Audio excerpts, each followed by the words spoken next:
Monaco est une sorte d'anomalie de l'histoire. Monaco aurait dû finalement disparaître face au grand vent de constitution des États-nations au XIXe siècle. Il s'en est fallu de peu justement pour que Monaco appartienne à cette grande famille italienne. Et donc c'est un petit peu le génie, le sens politique des Grimaldi qui ont su jouer de cette position stratégique entre France et Italie pour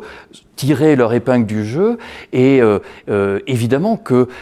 Sainte-Dévote fait partie de ce particularisme, ce modèle monégasque, parce qu'il Sainte-Dévote résume beaucoup de choses du parcours de la communauté monégasque et de ses princes.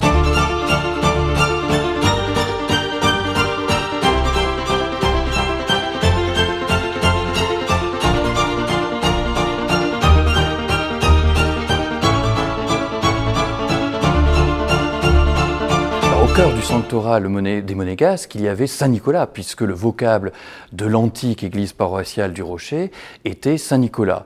Et les Grimaldi avaient eux-mêmes leur protecteur, venu de Gênes, qui était Saint-Jean-Baptiste, et le vocable de l'actuelle chapelle palatine en fait encore mémoire aujourd'hui. Et c'est au XVIe siècle, lorsque les Grimaldi accèdent à la souveraineté, une souveraineté reconnue par les puissances internationales, par l'empereur, par le roi de France, par le pape lui-même, que les Grimaldi sentent le besoin, je dirais, politique lié à l'unité religieuse de leur territoire, qui est à faire, puisque Menton et Roquebrune dépendent de l'évêché de Vintimille, et Monaco dépend de l'évêché de Nice. Donc il faut une figure d'unité, une figure qui joue le rôle d'intercesseur évidemment pour les fidèles monégasques, de protecteur pour l'ensemble des trois communautés, derrière la famille souveraine évidemment. Et donc en 1536, Honoré Ier rachète à l'abbaye Saint-Pons de Nice la chapelle Sainte-Dévote, qui était une chapelle qui était évidemment sur le territoire monégasque, mais pas véritablement considérée comme partie prenante de la communauté monégasque, ou en tout cas pas autant qu'aujourd'hui, puisqu'elle appartenait justement à une communauté extérieure, niçoise, et qu'elle était extramuros, hors les murailles. Et donc en 1536, à la suite de ce rachat, une partie des reliques de Sainte-Dévote est déposée dans l'église paroissiale, dans l'église Saint-Nicolas, et c'est ce qui nécessite cette procession que nous connaissons aujourd'hui, puisque donc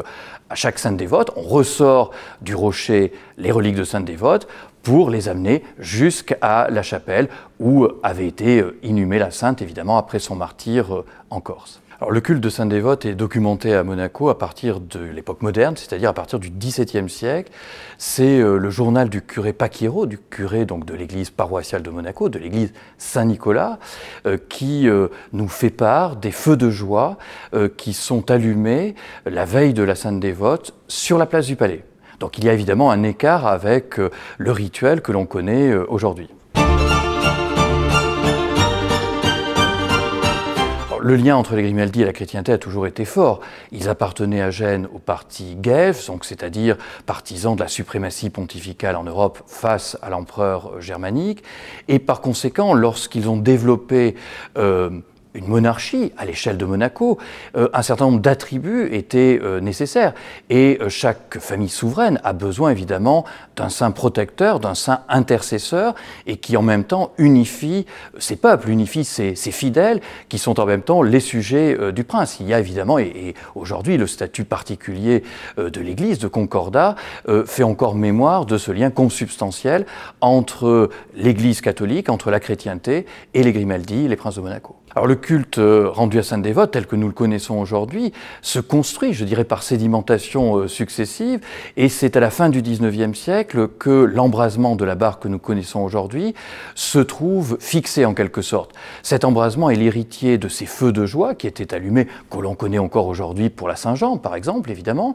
et qui se retrouve lié peut-être aussi à la saison d'hiver, qui était la saison de villégiature du début du tourisme à la fin du XIXe siècle. Donc je dirais qu'il faut parfois aussi un petit peu de spectaculaire, et ce spectaculaire est légitimé à ce moment-là par la redécouverte d'une vieille légende qui était celle du vol des reliques qui aurait eu lieu, selon un écrit du XVIIe siècle, vers l'an 1000, à l'époque d'un seigneur Hugues Grimaldi,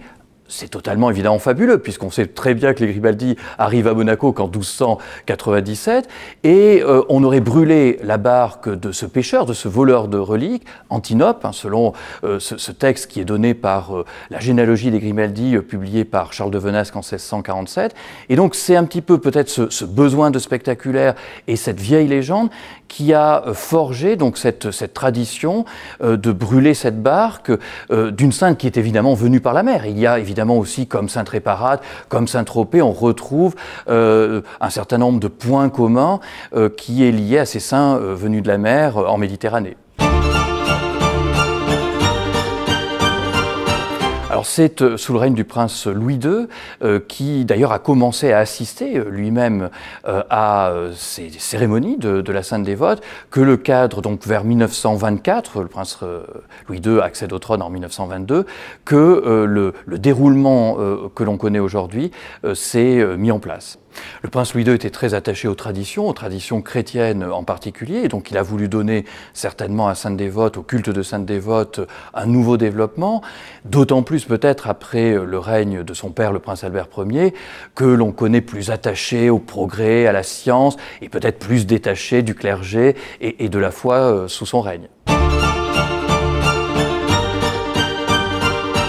La force de la Sainte Dévote est sans doute sa pérennité et son côté très ritualisé, avec aussi finalement la transmission que ça représente pour les jeunes générations et notamment pour la génération des souverains à venir. Et donc je crois que ça a aussi été conçu finalement dans cet achèvement du rituel au XXe siècle comme un moment où la tradition monégasque pouvait être matérialisée de manière vivante et résumée, concentrer beaucoup de ce que l'on considère comme l'identité monégasque. Sainte Dévote fait partie de ce particularisme, ce modèle monégasque, parce Sainte Dévote résume beaucoup de choses du parcours de la communauté monégasque et de ses princes, et en même temps, c'est une manifestation qui est sur la place publique, sur la place Sainte-Dévote, qui fait la part belle à la lumière, qui lie Monaco à la mer. Donc aujourd'hui, on dirait de manière un peu prosaïque que Sainte-Dévote coche beaucoup de cases.